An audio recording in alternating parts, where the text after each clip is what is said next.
This is the last of this little three-part series, and what I'm talking about here now are the anointing oils that we use in the course of the year. These oils were brought to us from the cathedral on Monday this year. Normally it's been Tuesday of Holy Week, but this year, Monday of Holy Week, we had the Chrism Mass at the cathedral where all of the oils for the parishes are blessed, and we take our share of those oils to bring them here to be able to be used particularly during the Easter Vigil, but we use them for other occasions as well. So, the first of the oils I want to refer to, this says, O-I, oleo infirmiorum. This is the anointing oil that we use for people when they are sick, so that when we celebrate the sacrament of the anointing of the sick, this is the oil specifically that we use, and the blessing prayers that the Archbishop prayed over each of these oils signifies what the oils are for.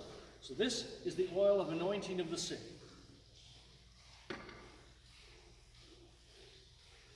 This one says, oleo sanctorum, O-S, the oil of the saints. Okay, if you like, the oil of the catechumens. When we do baptisms, there are always two anointings. And the first one comes on the chest, and it's a sign of getting strength from Jesus Christ. So this is the oil that we use for that particular purpose.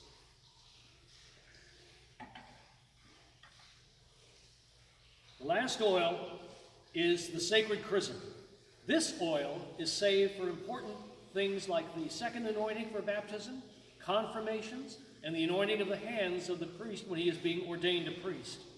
This oil is olive oil, but it's also mixed with a perfumed substance called balsam, and it gives a very, very wonderful, fragrant aroma to things. Okay, so we are able to be filled with rejoicing and the great fragrance of Christ. This oil can only be blessed by the Archbishop, and he only does it at the Chrism Mass. These other two oils, if I were to run out, I can bless others. I can bless more oil of the sick. I can bless more oil of the catechumens. I cannot bless the chrism. Only the bishop can do that. So this is saved, as I said, for the second anointing on the top of the head for those being baptized. For confirmations, the same thing, although normally what happens is that the oil is applied on the forehead for those who are being confirmed.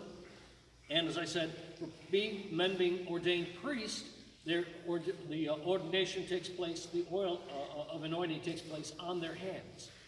Back in the day, there were only 3 fingers that were ever anointed. And so it was regarded as these were the only 3 fingers that could touch the host during Mass.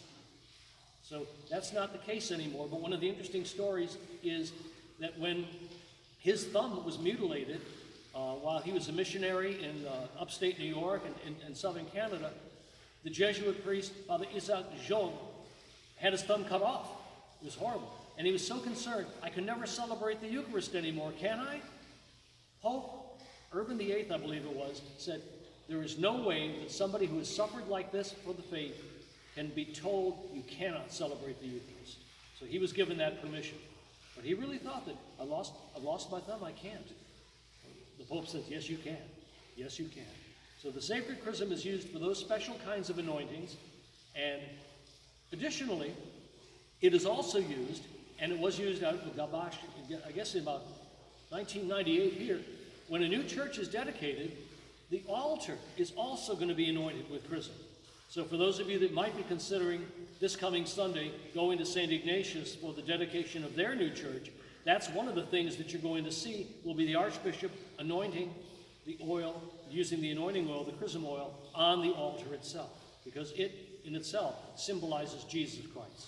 So these are the oils.